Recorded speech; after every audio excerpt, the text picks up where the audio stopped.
Alhamdulillah wa bihi nasta'in ala umuri dunya wa din.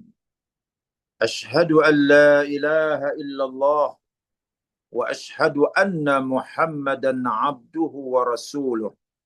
Allahumma salli ala Sayyidina Muhammad wa ala alihi wa ashabihi ajma'in. Amma ba'd. Alhamdulillah, sama-sama kita panjatkan rasa penuh kesyukuran kita kepada Allah Subhanahu wa taala. Allah, dialah Tuhan kita. Dialah Tuhan semesta alam. Dialah Tuhan yang memiliki segala sifat-sifat kesempurnaan. Hanya padanya lah saja tempat kita memberikan segala ketaatan dan kepatuhan. Selawat dan salam ke atas junjungan besar Nabi kita Muhammad sallallahu alaihi wasallam. Nabi yang ummi, Nabi yang telah menunjukkan jalan kepada manusia agar mereka menjadi insan yang berjaya di dunia dan juga di akhirat. Muslimin dan muslimat yang berbahagia, hari ini 3 hari bulan 6 2026. Kita teruskan lagi bicara tadabbur Al-Quran kita. Dan hari ini kita masih lagi berada pada ayat yang ke-19 dari surah Al-Kahfi. Allah Subhanahu wa taala berfirman, a'udzubillahi minasyaitonir rajim. Bismillahirrahmanirrahim. Wa kadzalika ba'athnahum liyatasaalu bainahum. Qala qailun minhum kam labithtum? Qalu labithna yawman aw ba'da yawm. Qalu rabbukum a'lamu bima labithtum. Fab'athu ahadakum biwariqikum hadhihi ilal madinah. Falyanzur ayyuha azka ta'ama. Falyatikum birizqim minhu wal yatalattaf wala yush'iranna bikum ahada. Dan demikian pula kami bangkitkan mereka dari tidurnya, supaya mereka bertanya-tanyaan sesama sendiri. Salah seorang di antaranya bertanya, berapa lama kamu tidur? Sebahagian dari mereka menjawab, kita telah tidur selama sehari atau sebahagian dari sehari. Sebahagian lagi dari mereka berkata, Tuhan kamu lebih mengetahui tentang lamanya kamu tidur. Sekarang utuslah salah seorang dari kamu, membawa wang perak kamu ini ke bandar. Kemudian biarlah dia mencari dan memilih mana-mana jenis makanan yang lebih baik lagi halal. Kemudian hendaklah ia membawa untuk kamu sedikit habuan daripadanya. Dan hendaklah ia berlemah lembut dan bersungguh-sungguh semasa di bandar. Dan janganlah dia melakukan sesuatu yang menyebabkan sesiapa pun menyedari akan hal kamu.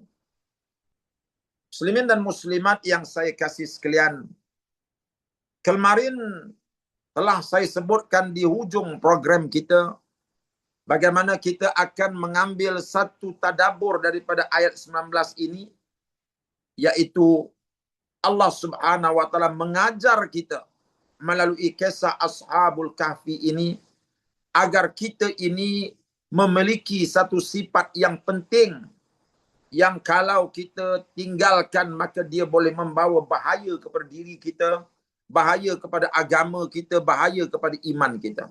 Apakah sifat itu? Iaitu sifat al-hadhar. Sifat al-hadhar. Tuan-tuan yang dihormati sekalian, Ashabul Kahfi ini dipesan oleh teman dia, sahabat yang nak pergi ke bandar untuk membeli makanan itu. Ketika berada di bandar, hendaklah berlemah lembut. Jangan melakukan sesuatu yang boleh menyebabkan orang ramai di bandar itu dapat mengesan bahawa kita ialah pemuda-pemuda yang melarikan diri daripada bandar, melarikan diri daripada raja yang zalim itu. Nanti takut kita akan ditangkap, takut nanti kita akan diseksa. Inilah konsep al-hadhar yang dipesankan oleh Ashabul Kahfi kepada salah seorang daripada teman mereka yang akan pergi untuk membeli makanan di bandar. Tuan-tuan yang dihormati sekalian, inilah sifat berhati-hati. Inilah sifat al-hadhar yang dipesankan kepada mereka. Tuan-tuan yang dihormati sekalian, sesungguhnya Al-Hadhr ini adalah merupakan salah satu daripada perintah Allah Subhanahu wa taala kepada kita untuk sama-sama kita mengamalkannya. Kalau kita tengok, Nabi SAW pernah berpesan kepada kita, la yuldagul mu'min min hujri wahidin marrataini. Seorang mukmin itu tidak akan dipatuk 2 kali. Ya, tidak dipatuk ular 2 kali daripada lubang yang sama. Artinya apa? Artinya Nabi mengajar kita supaya sentiasa berhati-hati. Kalau kita pernah dipatuk oleh ular sekali daripada lubang itu, sepatutnya orang mukmin takkan dipatuk pada kali yang kedua pada lubang yang sama. Sebab apa? Sebab dia sudah mengambil intibah. Dia sudah mengambil pengajaran. Dia sudah mengambil peringatan bahawa di situ ada ular dalam lubang itu, maka dia akan menjauhkan diri daripada lubang itu. Itu kalau sudah dipatuk. Kita diajar oleh Allah dan Rasulnya kalau boleh jangan sampai dipatuk oleh ular. Sama ada sekali ataupun 2 kali, jangan langsung. Kalau dalam hadis tadi Nabi kata orang mukmin itu ialah orang yang takkan dipatuk oleh ular yang sama daripada lubang yang sama 2 kali. Makna kalau dah terkena sekali, kita takkan buat lagi kali kedua. Ini peringatan yang diajar oleh agama kepada kita. Supaya sentiasa berhati-hati. Berhati-hati dengan segala apa yang berlaku ini. Tuan-tuan yang dihormati sekalian, Al-Hadhr ini artinya kita berada dalam keadaan mood berjaga-jaga. Kita berada dalam keadaan berjaga-jaga, menyemak diri daripada segala tipu daya syaitan, daripada tipu daya orang munafik, daripada tipu daya orang kafir, daripada tipu daya orang-orang yang berpenyakit hatinya. Sentiasa kita berjaga-jaga daripada mereka. Berjaga-jaga ini sebahagian daripada asbab yang diajar oleh agama untuk kita mengambilnya. Inilah sebab ya kita dapat mengelak diri daripada tipu daya syaitan. Allah Ta'ala sebut ayat perkara ini dalam surah Al-A'raf ayat 27. Ya Bani Adam, la yaftinannakumus syaitan kama akhraja abawaikum minal jannati. Wahai anak-anak Adam, janganlah kamu diperdayakan oleh syaitan sebagaimana ia telah mengeluarkan kedua ibu bapa kamu daripada syurga. Yanzi'u anhuma libasahuma liyuriyahuma sawatihima, sehingga terlucut pakaian mereka berdua untuk memperlihatkan kepada mereka aurat yang sebelum itu tertutup. Allah Ta'ala pesan kepada kita, jangan sampai kita terkena seperti mana Nabi Adam dan juga Siti Hawa tertipu dengan tipu daya syaitan dalam syurga. Sehingga bila mereka terperangkap dengan tipu daya syaitan, terlucut baju mereka sehingga nampak aurat mereka. Ya, apa kata Allah? Allah pesan kepada kita, jangan sampai kamu itu terkena seperti mana datuk kamu dan nenek kamu Adam dan juga Hawa terkena tipu daya syaitan di dalam syurga dahulu, sehingga mereka terkeluar daripada syurga. Ini merupakan hazar, ini merupakan peringatan supaya kita tak terkena. Sebab kita dah tahu dah, syaitan ini macam mana pun dia akan membawa kita kepada kemiskinan, kepada kerugian, kepada kerosakan. As-syaitanu ya'idukumul faqra. Syaitan itu menjanjikan kefakiran kepada kamu. Dan kalau tadi Allah Ta'ala mengajar kita supaya berjaga-jaga daripada tipu daya syaitan. Dan ada pula ayat yang mengajar kita supaya berjaga-jaga daripada tipu daya orang-orang munafik. Kita boleh lihat pada surah Al-Munafikun ayat yang keempat. Wa idza ra'aitahum tu'jibuka atsamuhum. Dan apabila engkau melihat orang-orang munafik itu, engkau akan tertarik hati kepada tubuh badan mereka dan kelakuan mereka. Wa iyaqulu tasma' liqaulihim, dan apabila mereka berkata-kata, engkau juga akan tertarik mendengar tutur katanya yang sangat manis dan fasih. Ka'annahum khusyubum musannadah. Ya, kamu melihat mereka itu seperti batang-batang kayu yang tersandar. Ya, kamu akan melihat dalam pada itu mereka adalah seperti batang-batang kayu yang tersandar. Allah pesan kepada kita, yahsabuna kulla sayhatin alaihim. Ya, mereka itu merasai bersalah di atas segala apa yang telah berlaku kepada diri mereka. Mafhumnya. Jadi dalam ayat ini tuan-tuan, Allah menyedarkan kita supaya berjaga-jaga dengan tipu daya orang munafik. Sehingga Allah sebut kepada kita, bila kamu tengok orang munafik ini dengan kefasihannya, ya, mereka bercakap, kamu akan terpengaruh. Bila kamu tengok tubuh badan mereka yang cantik, dengan pakaian yang begitu cantik, kamu akan terpengaruh. Jaga-jaga. Mereka itu munafik yang menghiaskan diri mereka di luar dengan Islam, tetapi di dalam hati mereka penuh dengki terhadap Islam. Allah ajar kita supaya berhati-hati dengan tipu daya orang-orang munafik. Inilah fiqh hazar yang penting. Dan kemuncak daripada fiqh hazar ataupun fiqh berjaga-jaga yang diajar oleh agama kita, Nabi abadikan dalam satu hadisnya. Apa dia? Hadis berkaitan dengan syubhat. Pesan Nabi kepada kita, innal halala bayyinun. Sesungguhnya halal itu satu perkara yang terang dan jelas. Nabi dah terangkan yang ini halal, yang ini haram. Innal halala bayyinun, sesungguhnya yang halal itu jelas. Wa innal harama bayyinun, dan sesungguhnya yang haram itu juga jelas. Wa ma bainahuma mustabihatun, dan antara halal dan haram itu ada perkara syubhah. La ya'lamuhunna katsirun minan nas, yang tidak mengetahui akan status hukumnya kebanyakan manusia. Famanittaqo syubhat istabra'a lidini wa irdih. Barang siapa yang menjaga dirinya daripada perkara yang syubhat, sesungguhnya ia telah menyelamatkan agamanya dan juga maruah dirinya. Wa man waqa'a asyubhat waqa'a fil haram.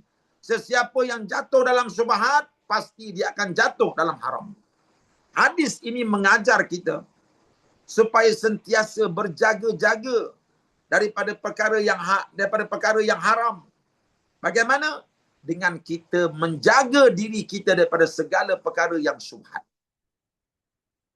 Perkara yang tidak tentu halal dan haramnya, kita tinggalkan. Kerana itu sebahagian daripada sifat berjaga-jaga agar kita tidak jatuh kepada perkara yang haram. Tapi kalau orang perkara syubhat pun dia bantainya, perkara syubhat pun dia bedalnya, ya, perkara yang tak tentu halal dan haram, dia kata tak apa, ini belum tentu lagi ada halal haram, kita tak tahu hukumnya, maka kita guna dulu, kita makan dulu, kita bedal dulu. Orang seperti ini orang yang tidak berjaga-jaga daripada perkara yang haram. Kenapa? Kerana perkara syubhat itu pun dia dah ambil dah. Maka Nabi kata, sesiapa yang melakukan, memandang ringan terhadap benda yang syubhat, orang itu pasti akan jatuh kepada perkara yang haram. Sehingga Nabi memberi contoh kepada kita, karra'i yar'a haulal hima. Ya, seperti seorang peladang pengembala yang mengembala kambing di sebuah kawasan tanah lapang. Yushiku ayyarta'a fihi. Ya, yang mana hampirlah kambingnya itu akan makan rumput-rumput yang ada di sebelah kawasannya. Kita bawa kambing. Ya, Nabi nak beri perumpamaan orang yang sengaja, orang yang tidak takut dengan perkara syubhat. Seperti apa? Seperti kita bawa kambing kita makan di kawasan rumput, kawasan kita. Tetapi bersebelahan dengan kawasan kita itu adalah kawasan rumput orang lain. Kita dengan beraninya bawa kambing kita pergi makan betul-betul dekat sempadan rumput orang lain. Sepatutnya kalau kita berjaga-jaga, kita bawa kambing kita makan jauh daripada kawasan sempadan. Karena kita tahu kambing ini binatang yang tak makan saman. Dia bukan tahu itu rumput kita, dia bukan tahu itu rumput jiran kita, dia tak tahu. Tiba-tiba kita ni pergi letak kambing kita betul-betul dekat kawasan sepadan tu. Pastilah kambing ini makan rumput kawasan kita, dan bila dia tengok rumput di sebelah tu pun lebih hijau daripada rumput kita, lalu dia akan pergi ke sana. Salahnya bukan salah kambing, salah kita yang tidak berjaga-jaga daripada perkara yang haram. Makan rumput orang haram, tetapi kita meletakkan kambing kita betul-betul di sempadan rumput orang. Kita dah tahu dah kambing ini dia tak makan saman. Sepatutnya kita bawa jauh kambing ini daripada kawasan sepadan itu, supaya dia tidak termakan rumput orang. Begitu perumpamaan yang Nabi buat. Jadi berjaga-jaga daripada perkara yang syubhat ini sebahagian daripada fiqhul hazar, fiqh berjaga-jaga. Inilah yang diajar oleh agama kepada kita. Inilah kita diseru dalam kita belajar kisah Ashabul Kahfi ini, bagaimana Ashabul Kahfi menasihati kawan mereka supaya bila sampai di sana itu hendaklah berjaga-jaga.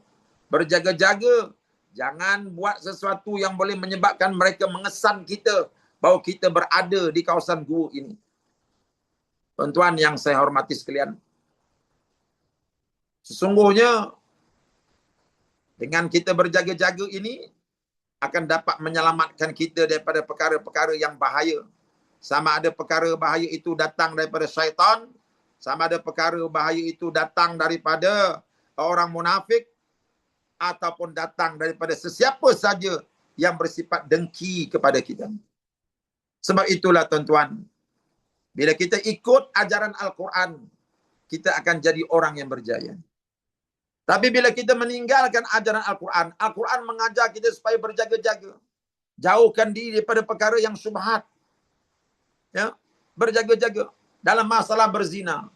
Al-Quran tidak pernah kata, ya, jangan kamu berzina, tetapi Quran kata la taqrabuz zina, jangan kamu hampiri zina.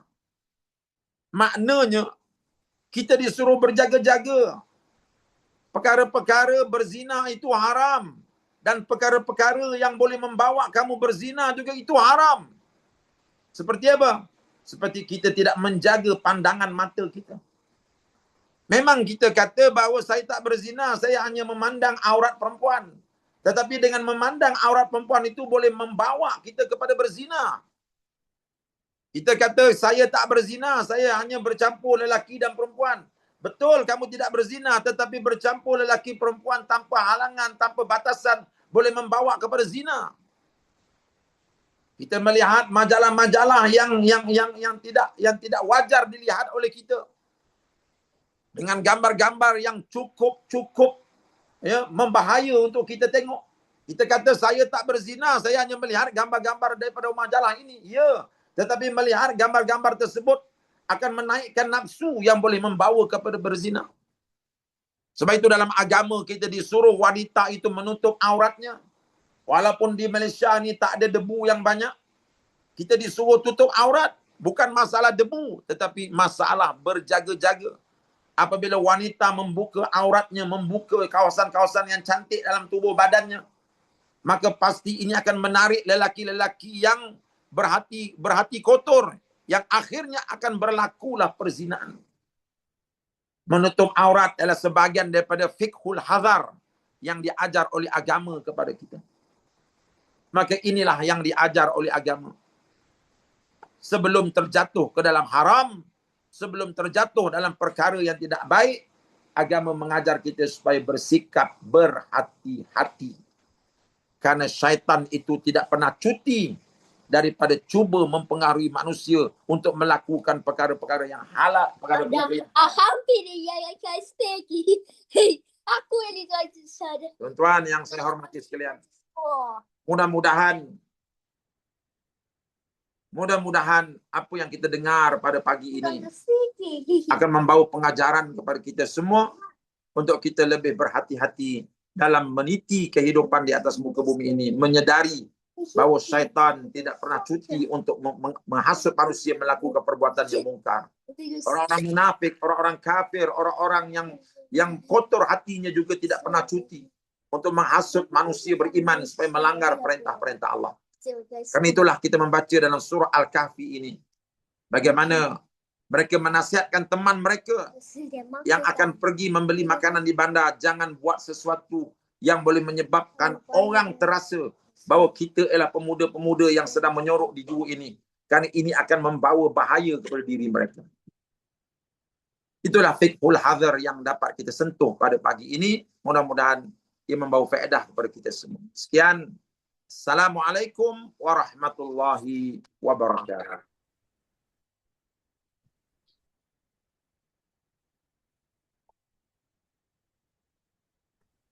Waalaikumsalam. Terima kasih Ustaz. Hmm. Terima kasih Ustaz. Assalamualaikum warahmatullahi wabarakatuh.